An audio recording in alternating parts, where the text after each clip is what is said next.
বলুন তো এখানে কি হচ্ছে? এখানে হচ্ছে খোলা জালি পিঠা বানানোর প্রসেস। আমরা প্রথমেই কিছু আটা পেঠা বানিয়ে নিব। কীভাবে বানাবো তা কিন্তু রয়েছে আমাদের মেন ভিডিওতে। অবশ্যই অপেক্ষা করুন, খুবই শীঘ্রই চলে আসছে খোলা জালি পিঠা।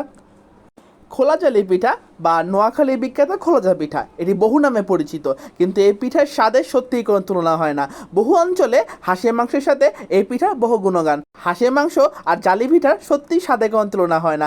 এছাড়াও গরু মাংস, মুরগির মাংস বা যে কোনো কিছুর সাথে এই জালি পিঠা সত্যিই জুড়ি মেলা দেয়। এই জালি পিঠা খেতে অনেক অনেক বেশি সুস্বাদু। তাই আপনাদের জন্য খুবই শীঘ্রই নিয়ে আসছি এই খোলাজা পিঠা বা জালি পিঠা। খোলাজা পিঠা নোয়াখালীর একটি সত্যি ঐতিহ্যকার। আমাদের চ্যানেলে অবশ্যই চোখ রাখুন, খুবই শীঘ্রই আপনার জন্য নিয়ে আসবো কীভাবে আপনারা খুব সহজে এবং খুব অল্প সময়ে বানিয়ে নিতে পারবেন খোলাজা পিঠা বা খোলা জালি পিঠা, এবং এর সাথে থাকবে কিছু টিপস যাতে আপনারা খুব সহজে পিঠা বানিয়ে নিতে পারবেন। তাই আমাদের চ্যানেলে চোখ রাখুন এবং লাইক কমেন্ট করে পাশে থাকুন। খুব শীঘ্রই আপনার জন্য নিয়ে আসবো এই মজাদার খোলাজা পিঠা, বা আপনারা বলতেই পারেন খোলা জালি পিঠা।